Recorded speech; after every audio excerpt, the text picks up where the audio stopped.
আজকে বেলা 11:30 সময় সিলেট মেট্রোপলিটন আদালতের শাহপরান জিয়ারোর কক্ষে কাজী সেবা নামে একজন ভদ্র মহিলা এবং তিনি পেশায় আইনজীবী, তিনি তাৎক্ষণিকভাবে কক্ষে এসে কোনো কিছু না বলেই একজন মহিলা কনস্টেবলের উপর উপর্যুপরি আঘাত শুরু করে, তাকে চুলের মুঠি ধরে এবং তাকে চেয়ার থেকে ফেলে দেয়।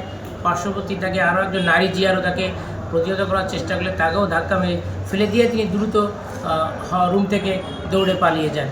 তো এই বিষয়ে আমরা ঊর্ধ্বতন কর্তৃপক্ষকে অবহিত করেছি এবং এখানে আদালতের যারা বারের সভাপতি, সেক্রেটারি সহ মহানগর দায়রা জজ মহোদয় এবং জেলা দায়রা জজ মহোদয়কে আমরা অবহিত করেছি।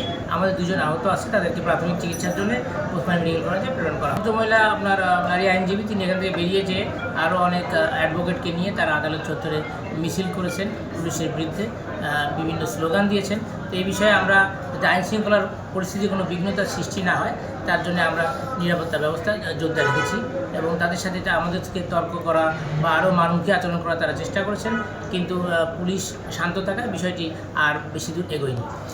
6000 mAh battery, one and only Power Master Next G N73। ভদ্র নারী আইনজীবীর সাথে বা আমার পুরুষ যে মহিলা কনস্টেবল যাকে ফেলে দিয়েছেন তার সাথে ইতিপূর্বের কোনো ঘটনা আছে কিনা এই নিয়ে আমাদেরকে ইনকোয়ারি চলমান আছে।